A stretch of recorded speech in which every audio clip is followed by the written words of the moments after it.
tried so hard and got so far, but in the end it doesn't even matter.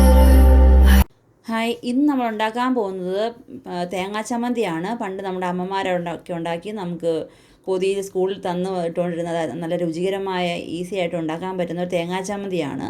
പണ്ട് നാട്ടിലൊക്കെ അരകല്ല് അരച്ചുണ്ടാക്കുമായിരുന്നു. നമുക്കിപ്പോൾ അരകല്ലൊന്നും ലഭ്യമല്ലാത്തതുകൊണ്ട് നമ്മളതിനെ മിക്സിയിലാണ് അരയ്ക്കാൻ പോകുന്നത്. നമ്മൾ അതിന് വേണ്ടിയിട്ട് ഒരു പാത്രത്തിൽ ഒരു 8-10 ചുവന്നുള്ളി, ഒരു നെല്ലിക്ക മുഴുപ്പിയുള്ള പുളി, വാളംപുളി, ഒരു ചെറിയ കഷ്ണം ഇഞ്ചി, ഒരു 2-3 പച്ചമുളക്, ഒരു സ്പൂൺ മുളക് പൊടി, സ്വല്പം കരിയാപ്പില, ആവശ്യത്തിന് ഉപ്പ്, ഇതെല്ലാം ഒരു പാത്രത്തിൽ എടുത്ത് വെച്ചിരിക്കുകയാണ്. പിന്നെ നമ്മൾ തേങ്ങ ഇതിനൊരു 2 കപ്പ് തേങ്ങയാണ് എടുക്കുന്നത്. നമ്മൾ എടുത്ത് വെച്ച ഇതെല്ലാം കൂടെ നമ്മൾ മിക്സിയുടെ ജാറിലിട്ട് നന്നായി അരച്ചെടുത്തുകൊണ്ട് വന്നതാണിത്.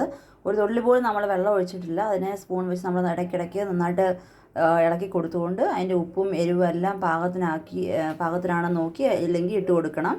നമ്മുടെ ഇപ്പോൾ എല്ലാം പാകത്തിനാണ്. നമ്മൾ നന്നായിട്ട് അരച്ചെടുത്തുകൊണ്ട് വന്നിരിക്കുകയാണ്. ഇനി നമുക്കിതിനെ ഒരു സെർവിങ് ഡിഷിലോട്ട് നമുക്ക് എടുക്കാം.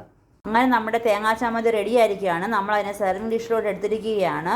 നല്ല സ്വാദിഷ്ടമായും ഈസി ആയിട്ട് ഉണ്ടാക്കാൻ പറ്റുന്ന നല്ല തേങ്ങാ ചമ്മന്തി റെഡി ആയിരിക്കുകയാണ്. നമുക്ക് ഒരു മീൻ വറുത്തത് ഉണ്ടെങ്കിൽ ഇതും മീൻ വറുത്തതും കൂട്ടി ഒരു പ്ലേറ്റ് ചോറുണ്ടാകാൻ അത്രയ്ക്ക് ടേസ്റ്റി ആയിട്ടുള്ള ചമ്മന്തിയാണിത്. എല്ലാവരും ഇത് ട്രൈ ചെയ്ത് നോക്കുക. കൂടുതൽ വീഡിയോകൾക്കായി ഞങ്ങളുടെ ചാനൽ ലൈക്ക് ചെയ്യുക, ഷെയർ ചെയ്യുക, സബ്സ്ക്രൈബ് ചെയ്യുക.